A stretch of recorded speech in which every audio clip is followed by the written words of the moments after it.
What happened here? An epic collapse. What's up? It's your boy Cintron. Come back at you with another news video on these Eagles, and man, die Eagles die is what we did today. It was pathetic. Watching them fall to the Saints at home 20-10 was beyond inexcusable. Man, I was mad, but at a certain point, you put this trash out here on display. So why would I be mad when you're showcasing this garbage? This is clearly what you practice set out to do. I mean, if I'm wrong, okay, cool. But this effort, this lack of effort, this amount of effort had to have been apparent throughout the week. I mean, if not, what the hell was this performance then? And there are some things leading up to this, and some key issues that I want to talk about. But really, let's start with who's to blame. The people at the top. The head coach and the offensive and defensive coordinator. But first, let's get to the defense. At one point in the game, Andy Dalton was 15 of 15 before throwing his only incompletion, a pick to Josiah Scott, who just happened to fall and sink into the right spot in the zone and pick off that pass. It was a nice pick. I'll give him that. And he had one as well in another match this year. I think it was against the Steelers when Darius Slade tipped the pass and he, caught it. But we made Andy Dalton look like a superstar because we employed the famous Jonathan Gannon recipe of see, watch, and react. What the kind of defense is that? You gotta be kidding me. So when they said the stat, I was just like, ugh. It's just so typical. When we played man, we were successful in challenging them. Because when you play man, you're up in their face. You're forcing the receivers to challenge you. When you play off, you're just giving them that space. You're just like, here you are. Take advantage of the space here. No, don't worry about me. I'll be there in a moment, okay? Are we a defense? Are we the defense? Or a welcome committee?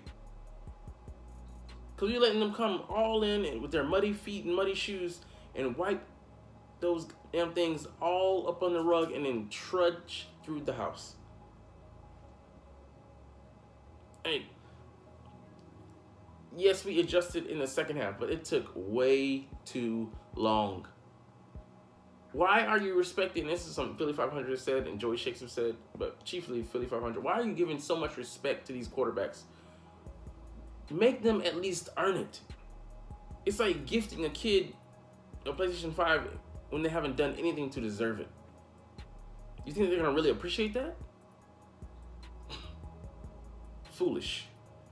So, letting that offense come in and have that 8-minute drive to open the game, and then, I mean, how respond, I'll get to that in a second, but defense, we never should have gifted them those points to begin with. Yeah, I'm glad we clamped down in the second half, but as per usual with Gannon, too little, too late. Yes, 13 points is enough to win a game with offense usually in the NFL, but we were beyond inept. So maybe let's just get to them, the offense, because what I saw there was offensive to me. Like, and to most of the Eagles fans out there, you come out and they come out in a 3-4 look. I don't know if that's their regular defense, their regular look, but they come out in a 3-4 look and drop back and they sack him. They get inside of Miles Sanders and the linebacker. I don't know his name. White guy though, talented guy. 6.5 sacks on the year. Gets inside of Miles and gets a sack there. It's like, okay, I'm like, this is just a bad moon rising, bad omen right there. I'm like, this might be a long day for offense. And surely he was sacked again concurrently, which set up a 3rd and long. And it was just 3 and out, 3 and out, 3 and out, 3 and out. I think 4 or 5 times straight. And that put our defense at a disadvantage. Put them back on the field. I saw, like, I forget, was it 2nd or 3rd drive? After that, Fletcher Cox, and he's subbing in and out. And he's winded. It's because we're just on the field too long. Offense, this translates over to defense. Time possession for the Saints was 35 minutes, and then like we had like 22 minutes of possession. And that's the formula right there. Keep our offense off the field, but we weren't doing them any favors because we were just stalling. We might as well have been rushing because we were stalling like a motherfucker. And we didn't help our defense out at all. Like Miles Sanders, and this was the entire rushing attack because essentially we always leave it up to one person. That's besides the point. But Miles Sanders had 2 carries in the first half for 9 yards, and they were successful. Like it wasn't like it was -1 and then like a 7-yard gain or 8-yard gain, or a 10-yard gain, whatever. They were like, it was like 4 and like 5. So we were getting pushed, and they're the 23rd. Wow, excuse me. They're the 23rd ranked run defense in the league. So you want to run at them. They're actually 2nd in the league in pass defense behind us, and they could be had, but we didn't take any deep shots with Quez. Like I saw him targeted on a comeback route. Like, didn't you learn your lesson last week? Send him downfield, challenge them. We did like on the right side, but it was like in tight coverage without any receivers, like any subterfuge there to disguise what we're doing. So just a flat out, okay, see ball, see receiver, go to spot, defend, simple. So it was ass. But the game plan, like, not a lot of play actions called off of the run because they're not gonna believe it. Just drop back pass. I think it was 40 passes called, and Miles Sanders actually had like it was a 5.1 clip on 12 carries. So he actually had like 61 yards, something like that. It was something really nice. I'm like, and we didn't use him. Okay, if he's hurt, use Boston Scott. Okay, you don't want to use him. Use Gainwell.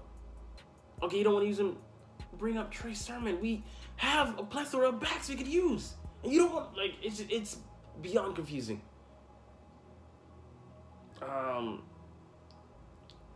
It's like, what are you trying to save? And also on defense, what are you trying to save? I'll get to that in the next video. But the game plan smells, stinks of arrogance. Just flat out. And then Nick is saying like, okay, we got to do this. You said that 2, 3, 4 times now already. We're not gonna repeat the same mistakes. And here, this is what you're doing. Samsara cycling, repeating the same old mistakes, saying the same old tired lines. Like, it's scripted. I can say what you're gonna say before you even say it. Like, this is the formula on the Eagles. You play time possession, keep the offense off the field. You challenge those receivers at the line, make it tight. And that's what I would do. The time possession, ball control. And you don't have the Saints, we saw in the second half, they're talent deficient compared to us. And we play right into their hands. It's like, that is arrogant as fuck. To know what you should do and just to say like, nah, we can win our way. And I never lent credence to this, but that looked rigged to me. I mean, I'm not saying it was, but perception is a strong motherfucker. Because what something looks like, and then like that pick six, yeah, of course that's on the thrower. Of course that's on Gardner Minshew. But why put him in a position to do that? We didn't give him a balanced attack. Lean on that Pro Bowl heavy offensive line to lead the way. We have the tools, like the same pieces are in place from last year to run the ball. We were the #1 rushing attack last year. And we just, I'd rather pass it. It's that Chip Kelly mindset of like using the pass to set up the run. That is dumb as shit. And then, pretty much a short pass is like a run. No, it's not. It's a different thing physically. And also, it looks different. It feels different. And then, this has been a transplant from head coach to head coach, and doesn't matter who seems to come in. Nobody seems to favor a big back. That short yardage, you should be able to hand it off to someone we trust who's 220 plus, fast, physical, quick enough, and strong enough to carry that load. And we wouldn't even have to use Jalen in that capacity as well. Hell, why don't we just use Tyree Jackson? He can throw. He's a former college quarterback. Give him 2 reads and just let him run it up the gut and then pass off of that. If you're going to commit to that, just someone that's dispensable. But yeah, man, our offense was just off kilter. You don't win games like that, being that unbalanced, and not even. You don't want to use complex concepts. Okay, just stick to a basic play action. 3 plays and then rotate. Show your ingenuity in that way. You don't have to use plays that you're going to use in the future. 3 plays. Use them. Use the same concept. Swapped out and build off of it. Use traps. Use guards pulling screens, stuff like that. It's not that hard. Given some time, I could craft the game plan. I can script those 15.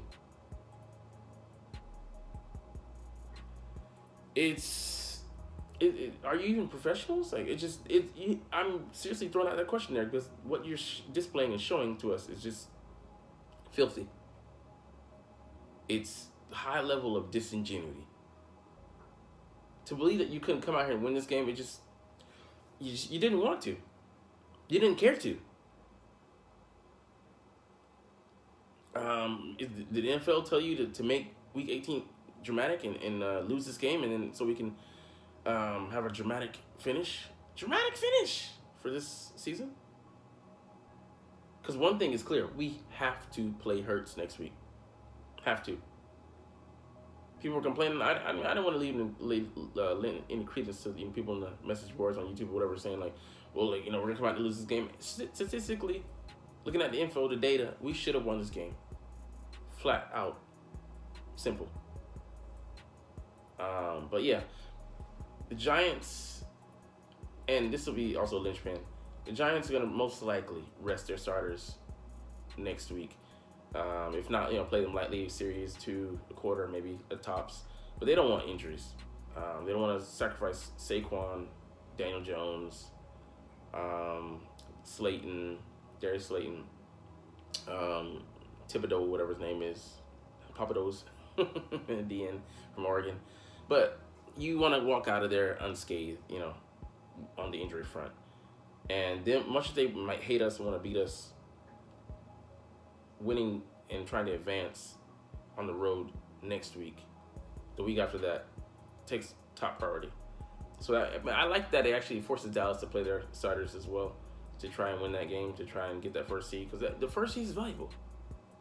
But the Eagles are 13.5 point favorites to win the game. That just shows that, okay, yeah, starting squad for the Giants are not going to play in that game. We're not scheduled to play. Or not liable to play is what they're thinking when they put that much of a margin up.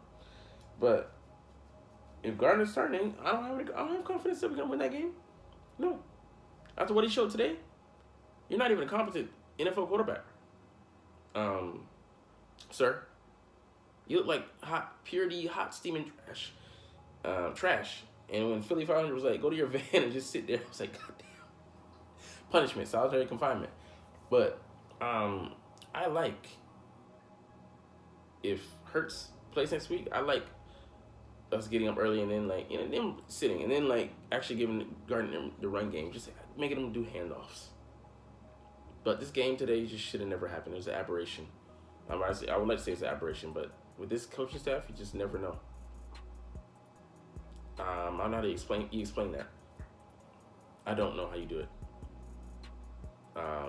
There's no excuse out there that covers that. And the guys were pissed in the locker room. AJ Brown was severely pissed. Smitty was pissed. Kelsey was pissed. Defensive guys were pissed. Yeah. It just didn't look good. But hey, if you guys want to be this bullheaded and foolhardy, but I'm done being mad, man. Disappointed? Sure. But you are what you put on display. And that was 360p when you're supposed to be playing in 4K. Like, comment, share, subscribe if you want. Thanks for watching. Check me out at Cintron, Cintron Anime, Cintron Life, or Cintron Laughs, or other social media.